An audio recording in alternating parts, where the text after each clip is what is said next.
विनोद भोसलेंनी मला वाटतं बोलता बोलता सुपर टॅक्स हा शब्द सांगितला. साहेब, सोलापूर शहरामध्ये आज जे टॅक्स लावण्याची पद्धत जर तुम्ही किती लोकांना या सभागृहातल्या लोकांना माहित असेल असं मला वाटत नाही. काही जुन्या लोकांना सुद्धा सुपर टॅक्स काय आहे हे सुद्धा माहित नाही. माझी विनंती आहे महापौर साहेब, सभागृहातल्या लोकांना ऐकायचंय का सुपर टॅक्स हा शब्द काय आहे? कुणाला ऐकायचं आहे? एकदा माझी विनंती आहे की सुपर टॅक्स काय आहे हे जरा टॅक्स लावणाऱ्या विभागातल्या लोकांनी आम्हाला 2 मिनिटात सांगावं की सुपर टॅक्स म्हणजे किती लागतो. 1 लाख रुपये माझ्या प्रॉपर्टीला महिन्याला भाडा असेल अधिकृत, 12 महिन्याचे 12 लाख रुपये होते, बरोबर? 12 महिन्याचे 12 लाख रुपये झाले तर आपल्याला महापालिका त्या माणसाकडनं किती टॅक्स घेते माझ्या 12 लाख रुपयाला? साहेब, माहितीसाठी सांगतो, आपण 64% त्या रकमेवर टॅक्स देतो. म्हणजे लक्षात आलं? 64% म्हणजे त्या माणसाला जेवढे पैसे मिळत नाहीत त्याच्यापेक्षाही जास्त पैसे आपल्याला द्यावं लागतात. आणि सुपर टॅक्स म्हणजे ऐकू साहेब, हे जे 64% आहेत त्याच्यावर तुम्ही अधिकचा टॅक्स लावता. हे बरोबर आहे? जे 64%, अहो साहेब 64% अमाऊंट खूप मोठी आहे. मला महेश अण्णांची आठवण येते आज सभागृहामध्ये. महेश अण्णा खोटे, तुम्हाला माहित आहे विनायक दादा, वारंवार सगळ्यांना सांगत होते की हा टॅक्स कमी केल्याशिवाय आपण शहरामध्ये नवीन मॉल्स असतील, नवीन कंपन्या असतील, बँका असतील यांचे अग्रीमेंट करू शकत नाही मोठ्या प्रमाणात. बोला. हा टॅक्स रद्द केलेला आहे. नाही, आता 64% चालू आहे का नाही तिथं सांग. पासून सुपर टॅक्सची आकारणी बंद करण्यात आलेली आहे आणि 64% जे आहे ते आपली नियमित कर जो आहे त्या नियमित करावर आपण 64%, कमाल 64% पर्यंतची आकारणी आपण करतो. ती सुपर टॅक्स नाही, सुपर टॅक्स नाही. मी ते सांगतो 64% हा टॅक्स सुद्धा खूप मोठा आहे साहेब. बँकेचं कर्ज मी घेतलं, बिल्डिंग मी बांधली आणि अजून 64% दादा 64% आपण महापालिकेला टॅक्स देत असताना त्या प्रॉपर्टी टॅक्स मध्ये वेगळा टॅक्स त्या जागेचा द्यावाच लागतो. फक्त भाडे कराराच्या 64% हे तुम्ही घेता. गाडेकर साहेब, भाडे कराराच्या 64% टॅक्स तुम्ही घेता. हो. आणि त्या प्रॉपर्टीला ऑलरेडी जी काही पाणीपट्टी आहे, नळपट्टी आहे ती अधिकची घेता. पाणीपट्टी त्यामध्ये आपण सर्वसाधारण कर, सफाई पट्टी, इतर कर, शिक्षण कर, रोजगार कर हे आपण त्यामध्ये समाविष्ट आहे. आणि या व्यतिरिक्त पाणीपट्टी जे त्याचं जे आहे पाणीपट्टी आपण ते स्वतंत्ररित्या घेतो. या संदर्भातले आपण एक बैठक घेऊ आणि सभागृहाकडे हा विषय पाठवू.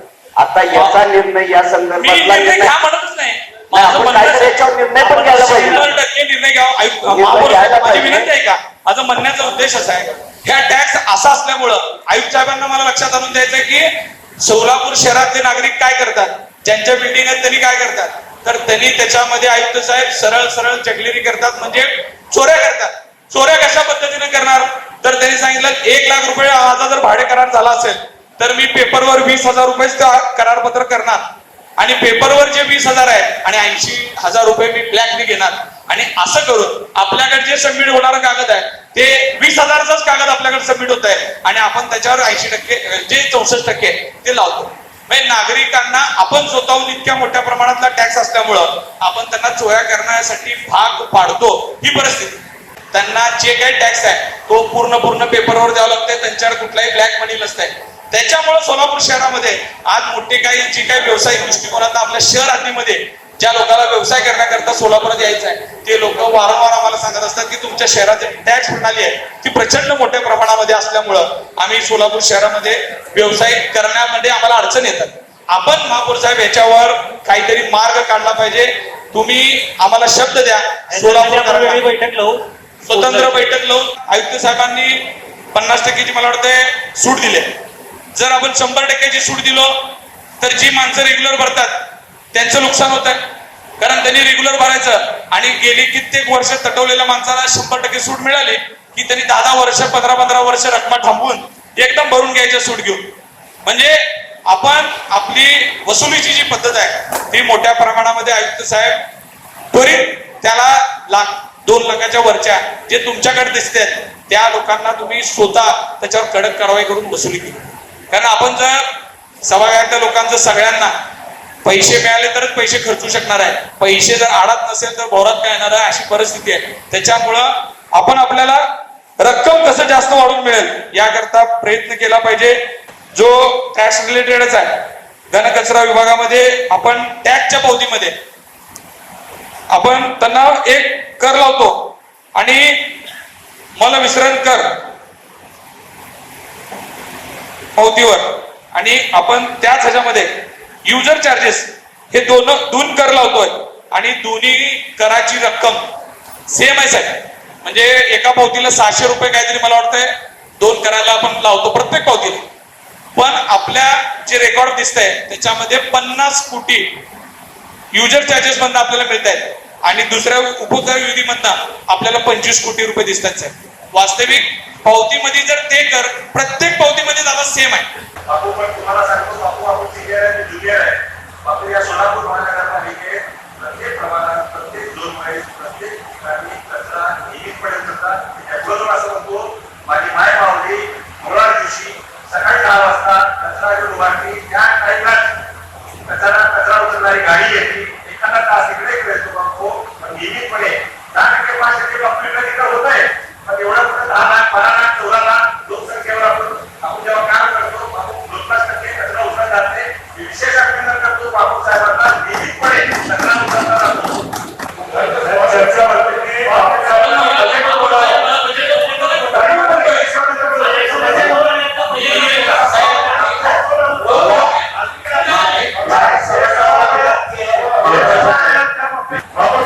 सोलापूर महानगरपालिकेचं साहेब इतक्या मोठ्या प्रमाणामध्ये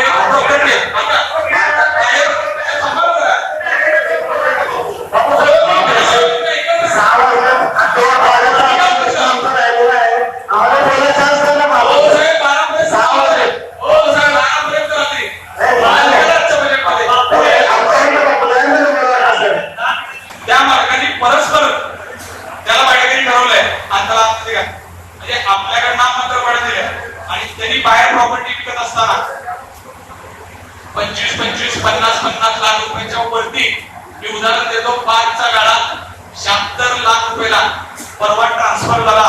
प्रॉपर्टी महापालिकेची, भाडं नाममात्र आपल्याला मिळत आहे आणि गाळा ट्रान्सफर झाला 76 लाख रुपयाला दुसऱ्या माणसाला.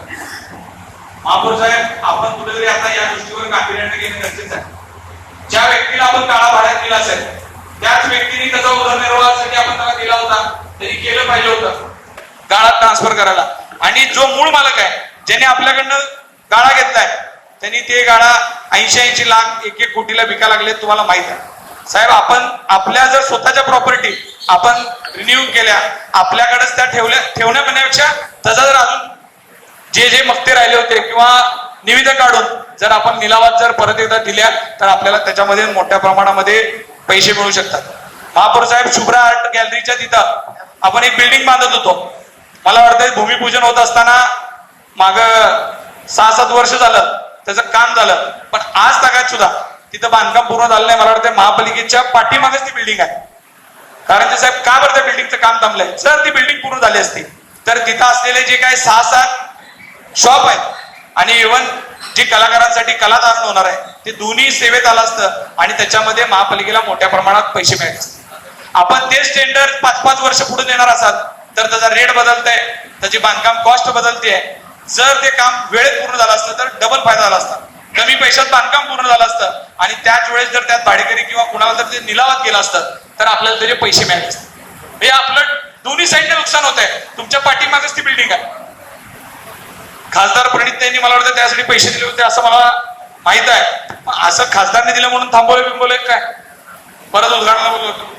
आता तो निधी संपलेला आहे साहेब. संपला असेल तर आपण अधिकचा निधी तो पूर्ण करायला द्यायला पाहिजे होता. त्याच्यामुळे जास्तीचं एस्टिमेट गेल्यामुळे ती काम त्या ठिकाणी निधी संपला आणि त्या संदर्भातला आता नगर अभियंत्याला विचारला असता आपण 4 कोटीचं एस्टिमेट करून शासनाकडे मागणी केली आणि लवकरच आपण ते करून घेऊ. पुन्हा नाक्याला एक बिल्डिंग बांधून ठेवली आहे. मला वाटतं बरेच सदस्य लहान असतील तेव्हा त्याचं बांधकाम झालं होतं. आता सदस्य सभागृहात आलेत, ते मोठी झालेत, तरी आपल्या लहानपणीची बिल्डिंग अजून ताब्यात आलेली नाही. बरोबर आहे का मी जे बोलतोय?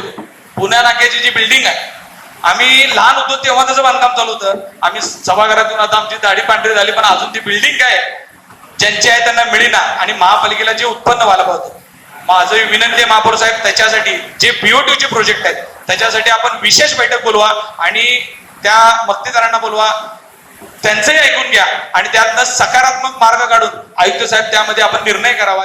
प्रत्येक कुटुंबासाठी, कुटुंबातील प्रत्येकासाठी Ardra mall family one stop showroom. Men's section, shooting and shirting, ethnic wear, branded wear, economy wear and inner wear. Women's section, silk saris, ethnic wear and readymade, kids and home furnishing, kids readymade, newborn dresses, home furniture, handloom. Women's section, saris, matching nightwear, hosiery and lingeries. सोलापुरातील एक नवीन destination. मॉलची वेळ सकाळी 10 ते रात्री 9 वाजेपर्यंत. पत्ता सम्राट चौक डी मार्ट समोर, सोलापूर.